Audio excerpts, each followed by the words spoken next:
आज़ाद कश्मीर और गिलगित बल्तिस्तान के हवाले से भारतीय क़यादत के बयानात गैर जिम्मेदाराना। दुश्मन ने जारहियत दिखाई तो मुंह तोड़ जवाब मिलेगा।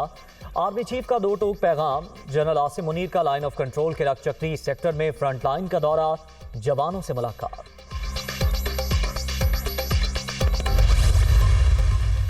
शुमाली वजीरिस्तान के इलाके शिवा में सिक्योरिटी फोर्सेज और दहशतगर्दों के दरमियान झड़प। फायरिंग के तबादले में दहशतगर्द कमांडर मोहम्मद नूर मारा गया। असलहा और गोला बारूद बरामद। नौशहरा में पुलिस मोबाइल पर फायरिंग, 3 अहलकार शहीद। अमन दुश्मनी का निशाना बनने वालों में ड्राइवर अयाज, कांस्टेबल मंजूर और अमानुल्लाह शामिल। हमलावर फरार हो गए। सिंध में भी सियासी हलचल। तमाम 26 पीटीआई अरकान ने अपने इस्तीफे इमरान खान को पेश कर दिए। सूबाई पार्लिमानी कमेटी की तमाम फैसलों की हिमायत। हुकूमत से इलेक्शन के सिवा किसी भी चीज पर बात नहीं हो सकती। ये इंतखाबात की तरफ नहीं आते तो पंजाब और खैबर पख्तूनख्वा असम्बलियां तोड़ देंगे। इमरान खान का खैबर पख्तूनख्वा की पार्लिमानी कमेटी के इजलास से वीडियो लिंक खिताब।